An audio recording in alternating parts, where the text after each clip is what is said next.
All right, this lecture I'm going to tell you guys about titration curves. All right, so in a titration, what we're doing is we're taking a solution of known concentration and then adding it to a solution that we don't know the concentration of in order to figure out what the concentration is. So, like in this picture right here, we have a burette, and that's basically, it looks like this big, long, graduated cylinder. It's got a little valve at the bottom. This is marked, really nicely marked. We can read these things to the hundredth of a milliliter. All right, so like 2 decimal places of a milliliter. So really, really precise amounts of liquid we can dispense with this thing. So we put a solution in here that we know the concentration of for sure. Like our sodium hydroxide goes here. We can put our HCl down in a beaker below. All right, we know the volume of this, but we don't know its concentration.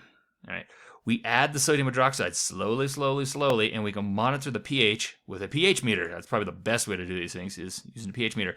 So what do you guys know about sodium hydroxide and HCl? When you mix them together, we have a strong acid and a strong base.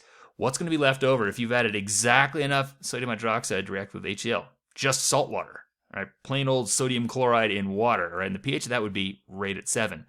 So when I'm watching this thing and that thing says 7, boop, I stop. Right, I know I've neutralized my HCl. I've added the exact amount of sodium hydroxide it took to react with all of the HCl I had. So if I know the volume and the concentration, I can get moles. And then with the balanced chemical equation, I know the mole ratio of sodium hydroxide to HCl. So I can get moles of HCl. And if I have moles of HCl and I know the volume, my original volume of HCl, I can calculate the concentration of the HCl. All right, cool. That's kind of what we do. All right, so how do we actually measure pH? Like pH meter is a great way to measure pH. Litmus paper is it'll do the trick. I mean, it's going to tell you if it's acid or base, but that's about it. It's probably our least precise method. All right, it's like there's red or blue. So red paper is going to turn blue above pH 8, and then blue paper turns red below pH 5, and that's kind of all it does. We actually have better types of pH paper that are way more specific. They have like certain ranges. They'll turn different colors in different pH ranges. That are much more precise than litmus paper. And we can use an acid-base indicator. All right, those are things that switch color based on if they're protonated or not. So we have this indicator, and then there's the protonated indicator, and there's 2 different forms, right? So they have 2 different colors. So there are certain things that at a particular pH will flip color, like just instantly. And it's really cool to use those guys.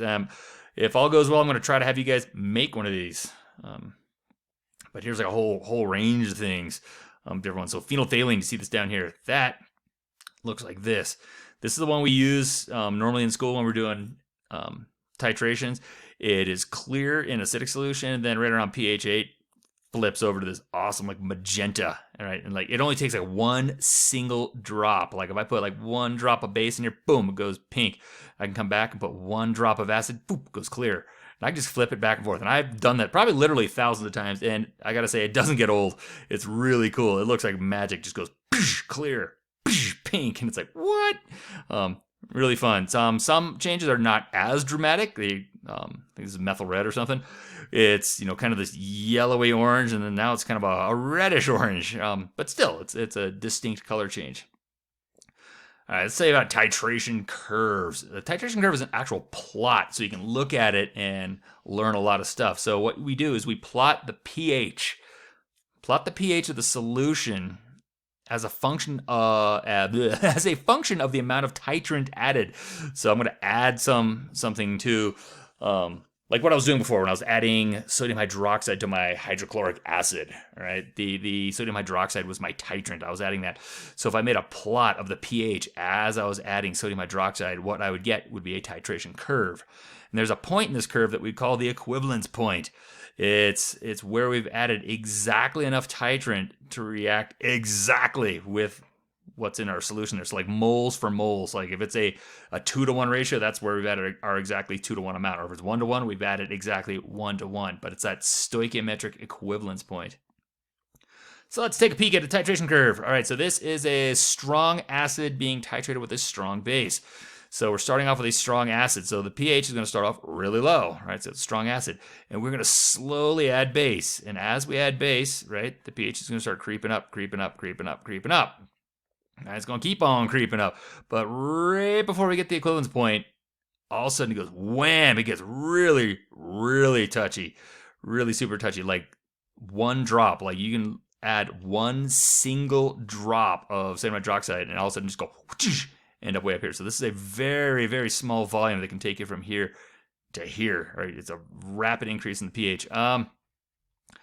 Right smack here, this is the equivalence point. This is where I've added exactly the right number of moles of sodium hydroxide to neutralize my HCl. All right, so here I should just have salt water, plain old salt water. The pH is right at 7. And if I keep adding sodium hydroxide now to this, all of a sudden the pH is going to launch up and then kind of curl back over. All right, so there it all is. Nice and big. And so these are like different indicators that you could use for this titration. So even though these change colors, like at an interval that's kind of not quite exactly on the equivalence point, this thing is so steep that either one of these indicators will work perfectly fine for this kind of titration. And while I'm at it, like this is a log scale. All right, so this is kind of smooshed down due to the log scale. So if I have something that's pH 3 and I have something that's pH... No, let's go 4. Something is pH 4 and something is pH 2. Is pH 2 twice as acidic, right? Because it's twice as low. Does it work that way? No, it actually doesn't. With the log scale, for every unit, it's a 10-fold increase. So pH 3 is 10 times more acidic than 4. pH 2 is 10 times more acidic than 3. pH 1 is 10 times more acidic than 2. So if I go 1, 2, 3, something that's pH 1 is 1,000 times more acidic than pH 4. So that's how that log scale is working there. That's kind of... Let's look at a weak acid being titrated with a strong base. I want to get right to the big one here. All right. So the weak acid is, so for the same exact concentration of weak acid, our pH is going to be higher just because, well, it's a weak acid, right? It looks kind of similar. It has that same kind of S shape to it. But the big difference here is, look where the equivalence point is. Like the pH is above 7. Right? Why is it above 7? Right? Remember conjugate pairs. When I have a weak acid, so acetic acid, this is a weak acid. Its conjugate base is acetate, which is actually a weak base. So once I've neutralized all of this acetic acid, once I've taken all this acetic acid and reacted it with NaOH, I've produced a bunch of acetate. But that acetate is a weak base, so that's why the pH is above 7. That's a big difference there. All right, let me show you. This is kind of like a little almost bonus information. Kind of cool. This is a tweaking of the dilution equation. All right, this is definitely not in your textbook. This is funky stuff here. But we can take our dilution equation, and if we kind of cram in a mole ratio, all right, we can use it for titration calculations. All right, so if I take the concentration of my base, the volume of the base, concentration, like molarity times liters gives you what? Moles, right? So if I have moles, and then I have the mole ratio, right? So if this is base, so I have moles of base, and I do the mole ratio of acid to base, this gives me moles of acid, right? That equals the molarity of the acid times the volume of acid. So this is just kind of a fast way of doing it. It just kind of flops into like one simple equation where you're not necessarily converting concentration to moles and then going up to your balanced equation and then doing the mole ratio and then getting moles and then coming back and then you have moles and you have volume and you get concentration. It does all the same stuff. You're doing all exactly the same stuff as ending up in your calculator, but it kind of just is a faster way of tearing through it, and you can end up doing these titration calculations very fast using this. It's kind of cool. I came up with this because I would see people in my classes. They would use the dilution equation on titrations, and sometimes the crazy thing was it worked. I was like, "What? How's that work?" And then, it's like, "No, this is a dilution equation. It's not for titrations. It's like you need a mole ratio in there." And all of a sudden, it hit me like, "Oh, just put a mole ratio in there, and then you got something kind of useful, right?" Because whenever whenever the ratio was not 1-to-1, people would miss it, and I'd be like, "Well, of course not."